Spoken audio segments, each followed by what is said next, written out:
one of the top major ones. Yes, we lose a child every 5 days from choking, and from a macro perspective, with everything, it's about 8,000 a year children due to unintentional injuries. And I'll go through them again real quick. It's just sudden infant death syndrome. Oh yeah, okay. You know what's happening here? What's happening? Producer Chris only has X number. He has a limited number of songs because we're starting to cycle. We're starting to right here. Oh, I was early. You like this one. When this song first came out, you were quite excited. I'm nervous though. As much as I like it, because he did this one a couple episodes ago too. I think this is our third time with this which song. Means we've run out. It could become we've run out. We've run out of songs, and it could become our normal theme song.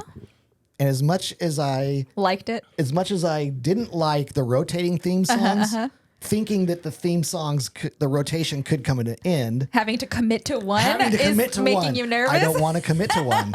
I like the mystery. Producer Chris. Yes. You need to download another a program of 50 more Dude, random. I have hundreds. You do? Yeah. Kurt, after all of the trouble you've given producer Chris, now you're like, I like it. Finally catching the vision for it. Yes. I'm slow. Producer Chris rubs off on you. I don't think I played this before. I think it was that dude, James. Oh, that dude, James. That dude. That guy, man. That dude. He just... Wow, there's a little trying to little take my producer job. competition. A little producer envy. Trying to take my job. Competition. Producer Chris, no one could replace you. You are one in a million. Well, Grace, don't make promises, Grace. I actually saw the text that you sent James about what a wonderful we're getting dramatic job he here. did. He showed me no. I made a note to myself right, and you forgot. To say thank you. I was supposed to bring him an iced Starbucks because of the bet. He thinks I'm not listening to it. I have to double or nothing. I have to owe it double next time. All right. Enough of that. Wow. Okay. All right. Let's rein it back in. Mark's just sitting over going, what in the heck? He's like, who are these people? What did I get myself into? Well, ladies and gentlemen, as always, thanks for joining us for another episode of our On Purpose Parents podcast, where the big picture goal is to help parents raise their children to be interdependent, lifelong followers of Jesus who want to make a kingdom contribution. That's why we do the podcast. Virtually everything we talk about in one way or another is geared to help parents towards that end. Yes. As always, Kurt Johnson, Grace Yoon, producer Chris, and in studio with us today, we're super excited. Yes. Before I introduce Mark, today is our first, what I would say is our first, not off-ramp. Slightly different. Slightly different. It's different from all of our past ones. When we started the podcast, Mark, we specifically said, here's what we're not going to do. Because there's all kinds of places where we're not going to do an episode on how to help your kids get into their best college. Because that has nothing to do with lifelong follower of Jesus, interdependent, wants to make a kingdom contribution. My son dropped out of college. He's making a kingdom contribution, right? We're not going to do things on how to help them prepare, how to help your junior in high school student prepare for the SAT. It's a parenting podcast with a pretty thin lane of, hey, look, we want to talk about the things that help your kids with the one thing that matters most, way more than academics, way more than all of that. How to help them, how to pick the right sports coach for your child. We don't care. We don't care how you pick it doesn't matter. But we do care about helping parents raise interdependent, lifelong followers of Jesus who want to make a kingdom contribution.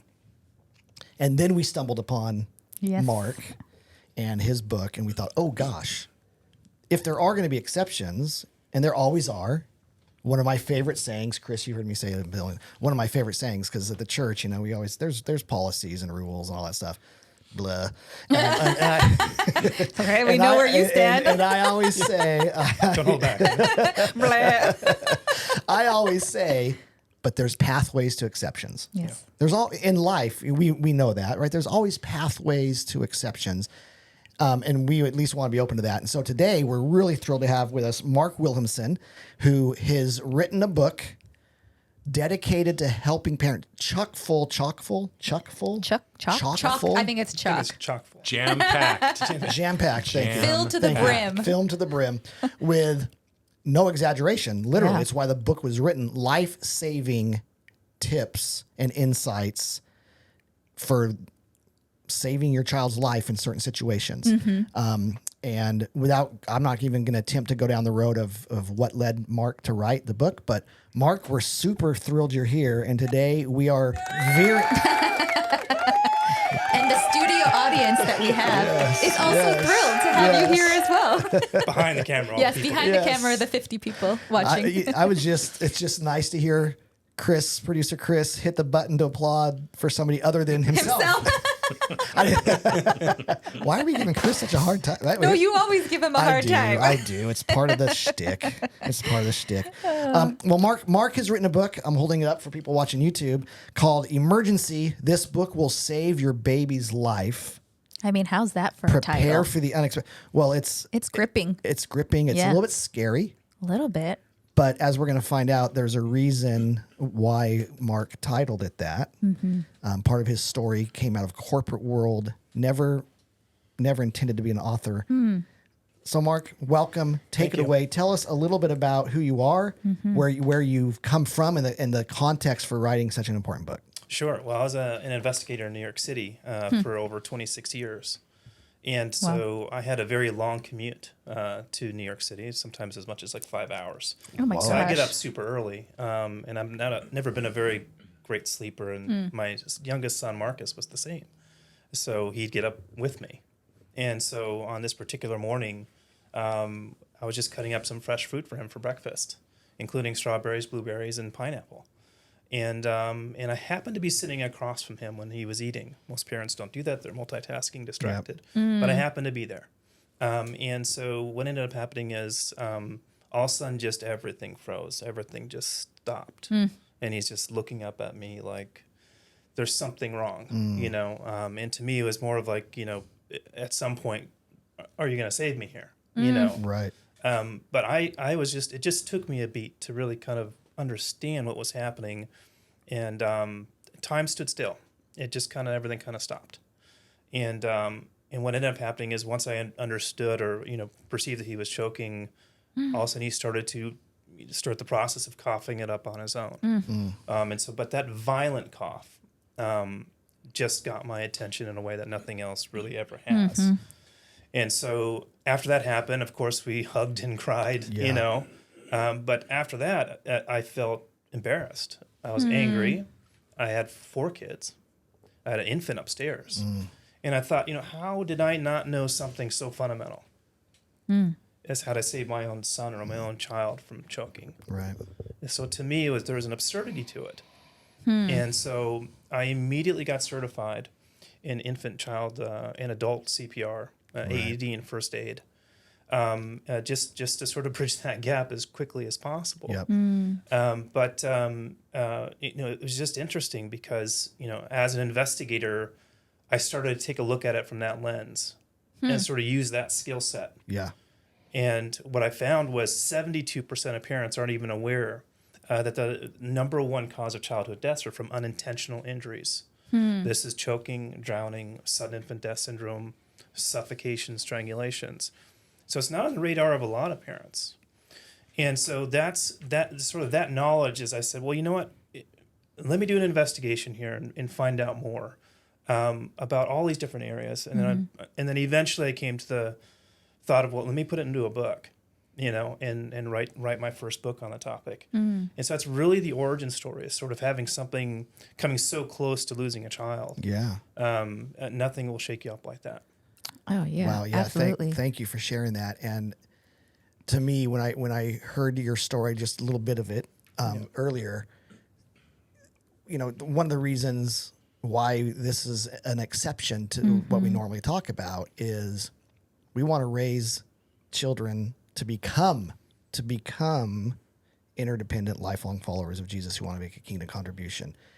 And the reality of losing a child and them not being able to, and us as parents not being able to see that goal come to fruition, to me suddenly made me think, you know what, that's worthy of us talking about, because if a child passes away in any way that we maybe could have been a little bit more prepared to help, we sure do want to help parents feel equipped. And was the stat 72% of parents don't realize, aren't even aware. Yeah, that shocks me. Yeah, because it just seems like that's the one thing new parents are, is hyper vigilant and panicked about my child choking. Well, the way I best describe it, I'm sure you both. I mean, I think we have probably with 4 kids 4 copies of the book What to Expect When You're Expecting. Yeah. Right. And so I think a lot of that book is fantastic, but from my standpoint, it's also important to what you're not expecting when expecting. Right.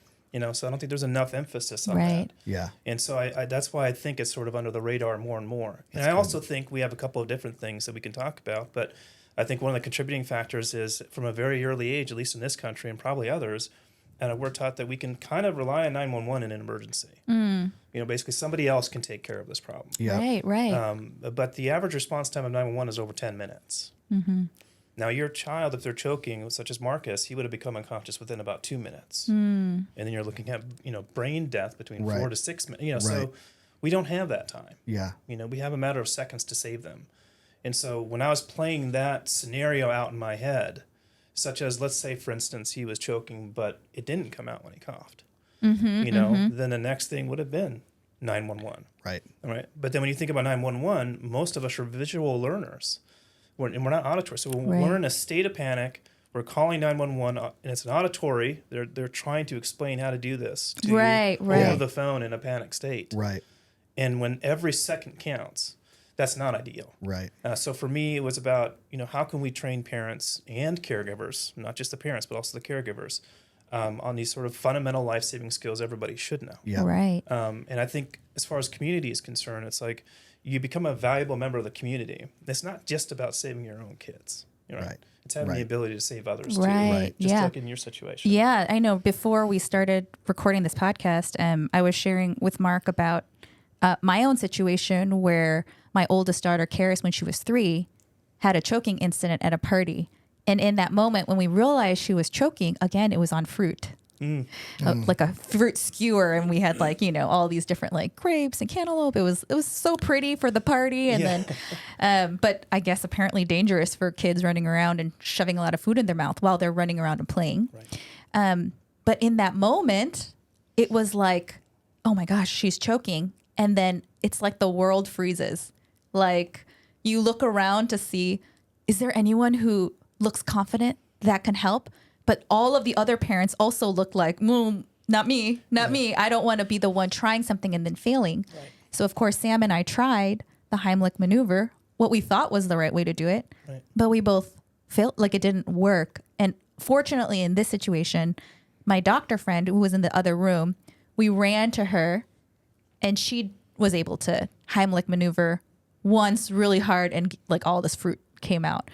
But you mentioned it, Mark. It's panicky, you kind of freeze. And so I guess one question is, how can parents take your book? And there's so much information out there in the world. There's so much knowledge. If you're a new parent at hospitals, they make you take a CPR class. And so Sam and I had all the head knowledge. We knew we're supposed to do Heimlich maneuver or something.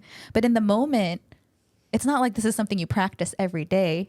How can parents be prepared to translate knowledge to action? Because it all can seem very overwhelming, right? There's so many different ways a child can get injured, especially new time parents. It just might be like, this is too much for me. It's just easier to hope that I can just bank on 911 to come in time. Right. Because this is too much for me to figure out. Right. I mean, that's why when I was looking at, how to, some solutions to the problem was, I knew that we had to not rely on the certifications, number one.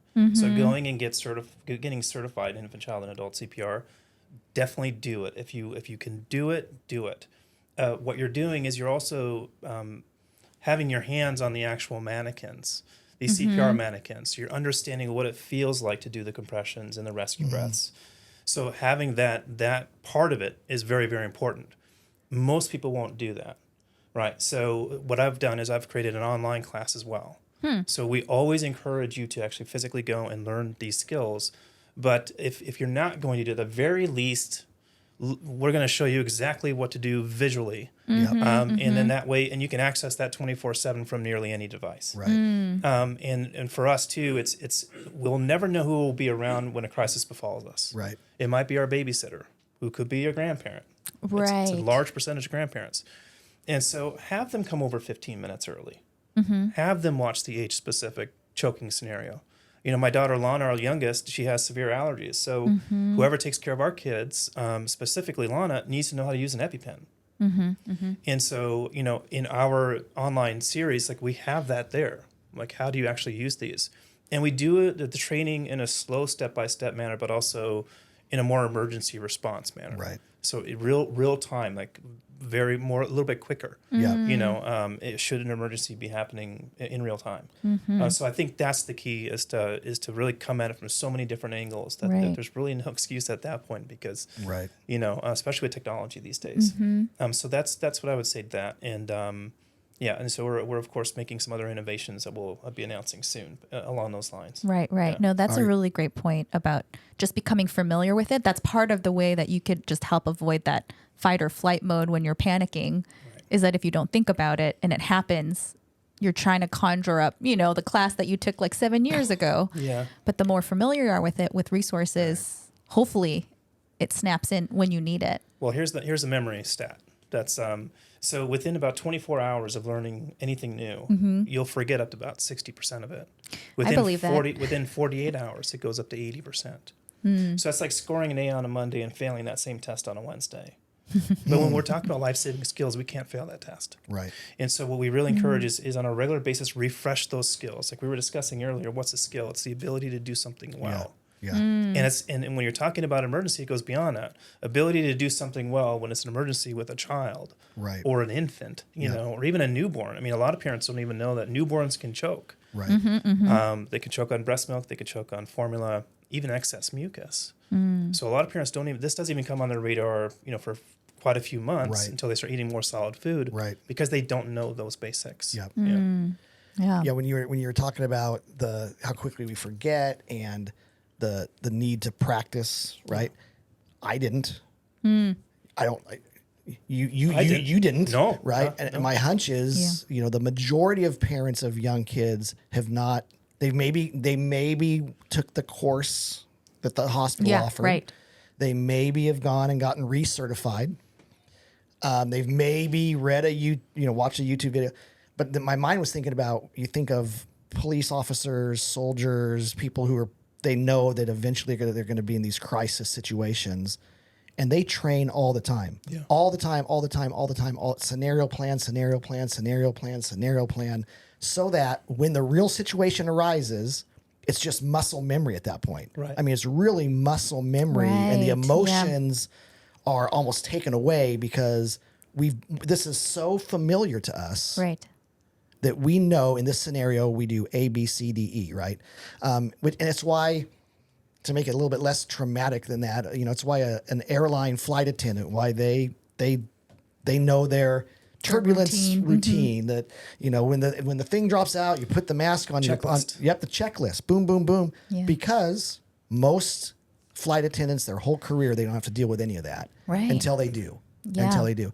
And so, you know, I don't want to. I'm not trying to scare parents, but maybe just kind of re-emphasize, like, how confident are you that if the unthinkable presents itself, Right. whether it's choking or a drowning in process, a potential drowning, a cut, you know, is it safe? I'm asking dumb questions. Is it safe to put a tourniquet on a 1-year-old? Yeah. Right. And like all those things that most of us don't think about. And then in the moment we're panicking. And to your point, and I think it's the vast majority of us go, well, I'll call 911. So when you wrote the book, Mark, like if a parent says, okay, I'm in, like I've not thought enough about it. I've just kind of assumed that it won't happen to our family. And if it does, we'll figure it out.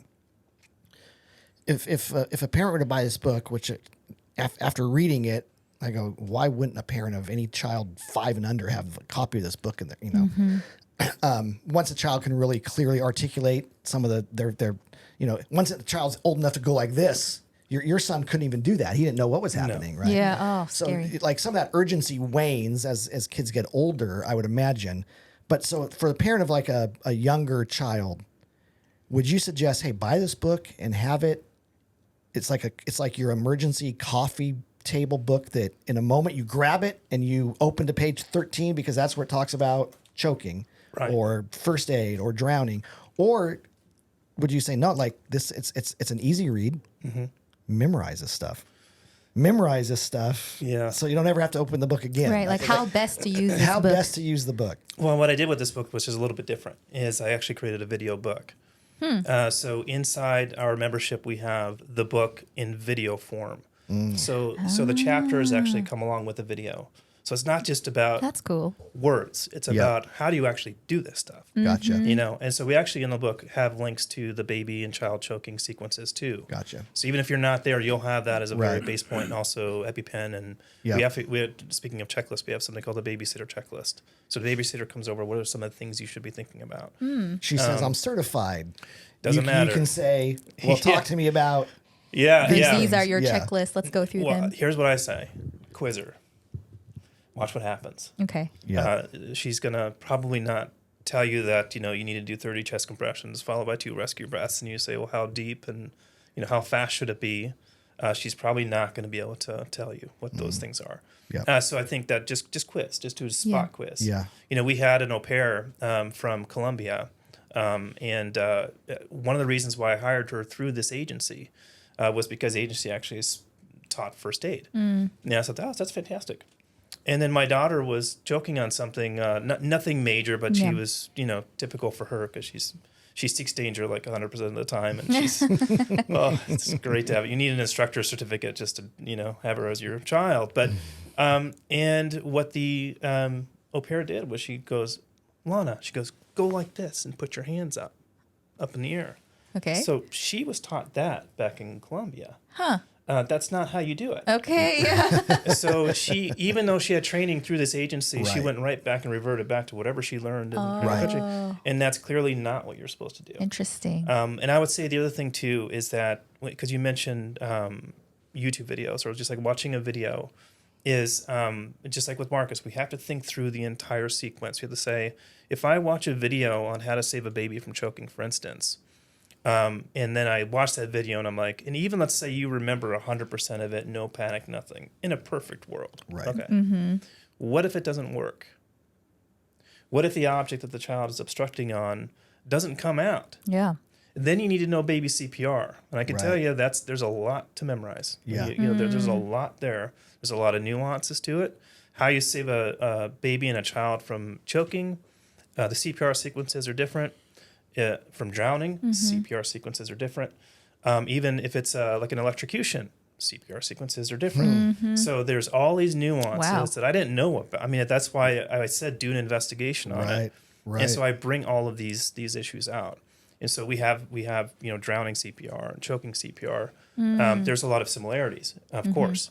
Fundamentals are very, very similar. Right. But it's all in the nuance. It's very important. Wow. Yeah. So for a parent listening to this that doesn't have the book yet, that goes into the details and does the homework and looks at the video, some of that's going to take time, right? Some of that's homework on the side of the parent that you're going to have to set aside time before the emergency to kind of get exposed to it. Are there like certain tips that you can give parents on this podcast forum to give them a sense of what's in the book, of maybe some of the most common emergencies a parent might face, and what are some things with each of those emergencies that a parent might do to prepare for that? Understanding, of course, that really understanding the full breadth of response is going to take a little more time and study. Yeah. But maybe just some tips that can kind of whet parents' appetites of what they could do. Well, I think choking has got to be one of the top Major ones, yes. We lose a child every 5 days from choking, and from a macro perspective with everything, it's about 8,000 a year, children due to unintentional Wow, injuries. yeah. And I'll go through them again real quick. It's just sudden infant death syndrome. We have choking, drowning, suffocation, strangulations. When you do the math on that, that's about one an hour. Wow. To put it in perspective. Yeah. And it's nearly 1 million worldwide. And when we're talking about, let's say, the African American community, it's much worse, much worse. And, I did a podcast not too long ago, and when I was doing the research for that podcast, they were nearly twice as likely to pass away from sudden infant death syndrome, nearly 6 times more likely to drown, and the choking rates were higher. Wow. But in the more recent, in 2023, the research was now it's 2.8 times for sudden infant death syndrome for the African American community. And so, we do have a socioeconomic angle to this as well. Right. All right. Right. And so it's important to know those numbers and not just talk about, like we said, we don't want to scare. It's not just about deaths. It's also about the fact that here in America, we have over 5.6 million emergency room visits.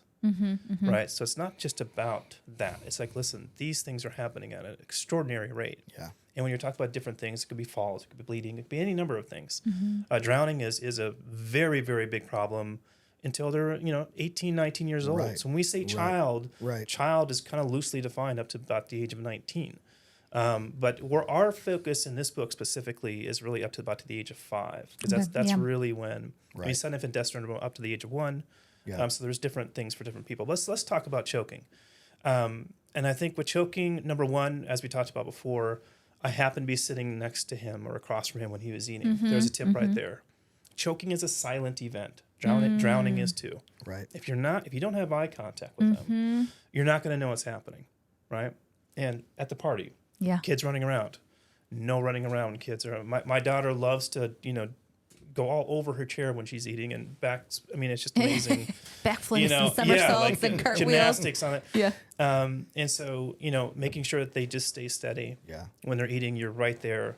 Have appropriately sized food, Right. for the child.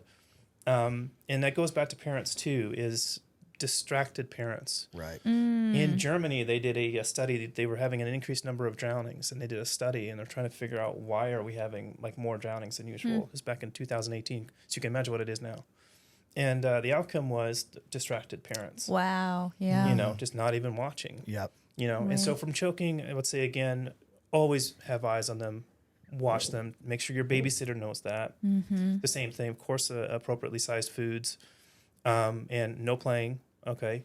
And then it really comes down to you do have to know what to do if it happens. Right. Right. The other thing I would say too about that is, make sure if they do start to choke, this is something that I probably would have done. Never go like this towards them. You need to be calm. If you go at them like this, you're going to startle them. And then when you startle someone, they go Yep. like that. It gets much deeper. Deeper. All right. So Interesting. again, about being calm is about being skilled. If you don't have a knowledge of the skills, you're not. That's not going to be your reality. Yeah. Just that alone, Mark, when you say that, I go, that's every parent. Yeah. Every parent, if they see their child choking, they're going to and lunge at them. Yeah. And that, to hear you say what that causes is it causes the child to, it startles a kid or, and they, it makes a situation literally physically worse. Much worse. Right. Yeah. And I really, after Karis had that choking incident, one of the things that you said that is ingrained in our family now is when you're eating, and then when you're playing, you're playing. Yes. But let's just not mix the two, because at the party, we didn't think about that. Right. We had food everywhere. Yeah. And, if it's an adult party and people are eating and walking around, great. But kids, when they play, they're not just like mingling. Right. Yeah. They're like sprinting, they're like running. And so, we were like, oh, we could have avoided this. And it's not about shame. It's not about guilt. It's just about being prepared. No. Right. It's like, okay, we're going to set it up and we're going to keep training your kids. Yeah. When you're eating, sit down and finish your food. It doesn't matter if all the other kids are done and playing and jumping on the trampoline already. Like, you don't go out with like all the food in your mouth to the trampoline, but just even preventative things like that. It's such a good tip. Yeah. And then the other tip that parents are just very, surprised to hear is never feed a child while they're in their car seat. If you think about it, you're essentially pacifying the child with food, right? But the thing is, you're driving, you're focused here. And if you were to look in your rearview mirror, you have no idea. Well, they could be sleeping Right. when they're not actually sleeping. They Right. could be unconscious. Oh, So we always say like feed them before and then after, not during. And if it's a really long trip and you have to, that's when you have like an applesauce or something that. Right. But still, really monitor that situation. And so these are these little tips that I was trying to find that I've never heard. And so what I did too, what's different about the book, I would say, is this was not just about investigating what was available online. So I started talking to nurses. Right. And choking hazards can even be these, when you have daughters, they have these little hair bows, these little beautiful hair bows, and you get them on Amazon, like 40 of them for like $20. Problem is, those are floating around the house. And what other siblings do is they actually end up ripping the bows off, playing with them, and then trying to swallow the actual clip itself. So she was seeing a lot of these in the ER. Oh, wow. She says this is lacerating this is ruining their windpipes. Right. And also, I would say the other one that came out of her was the button disc batteries. These little batteries that are in so many things. Flat. Yeah. Precisely. It's been so bad that we have, of course, the poisoning hotline. Right. They had to create a separate hotline because of the batteries. Those buttons. Wow. Yeah. Wow. And they're in so many different things, even including those little, birthday cards that. Right. Yes. That move and sing. To a lot of the child's toys and stuff like that. Wow. So it was really, I have a chapter in the book called Parent Awareness and the Million Little Things. And the Million Little Things is just sort of basically saying there's so many little events that surround a tragedy a lot of the time that we could have prevented this in the first place if those things, it could be simply something as simple as, like you said, like being at a party. My dad's church back in New York, they had a swimming party and a child drowned. Yeah. I mean, people everywhere. Right. But what they didn't have was a designated water watcher. Right? And then you would want them on a rotation so they don't get tired. What a great idea. Yeah. And the thing is, a lot of kids will actually drown right by the edge, which is not something I knew about until, doing this investigation. And so, all these little things, these little nuances, it gives you this sort of awareness, and it's situational awareness. I think that's so important. And I am not advocating helicopter parenting at all. Right. We don't do it. They're going to get hurt. That's why you have first aid kits. Right. But if there is an emergency, you should know how to take care of it and prevent one from happening in the first place. And to some degree, the more prepared and confident you are, the less you would feel that need to helicopter parent, right? Because sometimes, I can't speak for every situation, but sometimes we helicopter parent because either consciously or subconsciously we know if something goes wrong, we don't know what to do. Fantastic point. So I can't let anything go wrong. Exactly. Right. Whereas if you feel equipped and confident, you feel a little bit more freedom probably to not keep such a close eye, but we want a close eye. Yeah. But that helicopter In like a panicky way. No, I in a think panicky, that's overprotective way. That's such a good point, and I think we should just emphasize that again, because one reaction from hearing this podcast for parents might be to, oh my gosh, I need a panic. I need a helicopter. I can't control everything. I'm overwhelmed.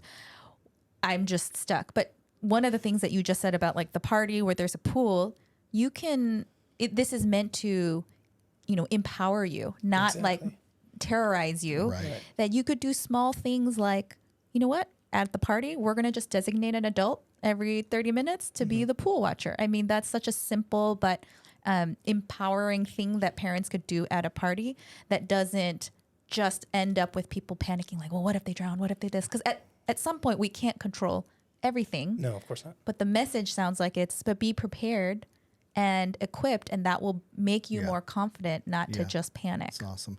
Well, Mark, thank you so much. I'm looking at the back cover. How to significantly lower the risk of SIDS. I didn't even know you could lower the risk of SIDS. Right? So there you go. How to save a baby and child from choking, pediatric first aid, how to prevent an accidental drowning, how to prevent an accidental suffocation, how to perform newborn, baby, and child CPR, parent awareness, and the million little things. That alone is worth buying this book. Absolutely. Parent awareness, the batteries, right? A million little things like that we have no clue that put our kids at risk and what to do if we're in that situation. Home and apartment fire safety and escape plans.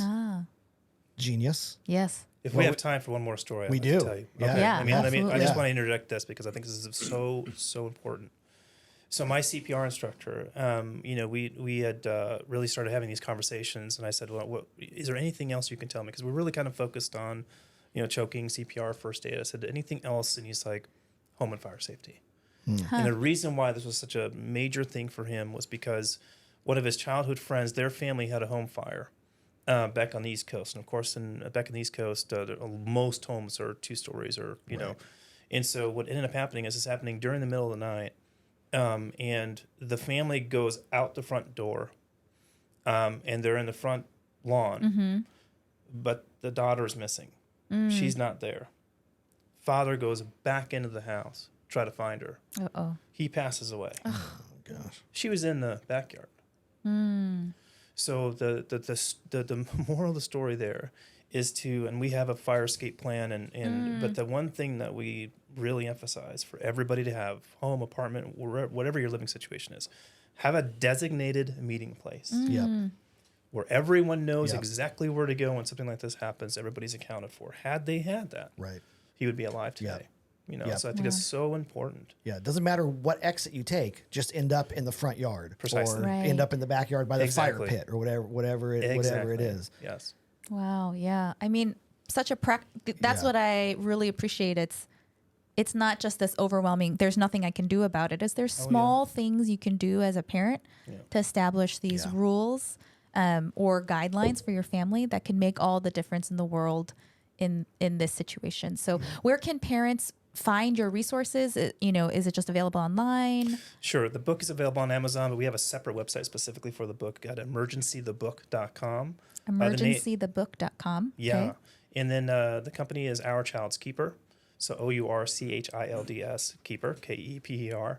And then we're starting a Safe Kids CPR movement, which is really something that we're also going to be having this innovation that we can maybe talk about next time.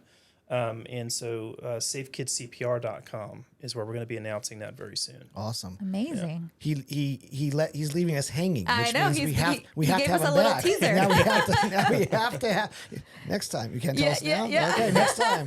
Next time it is. Very skillful. Well, Mark, thank you so much. As always, everybody, if you want to watch our most recent episodes, you can click right up here on the screen. If you want to subscribe and like, you can do that right down in this general direction. Seriously, as we sign off, you might be somebody my age and go, I don't need the book. But I know a whole lot of parents of young children. This would be a book. If you don't need it, buy 1 or 2 for a friend.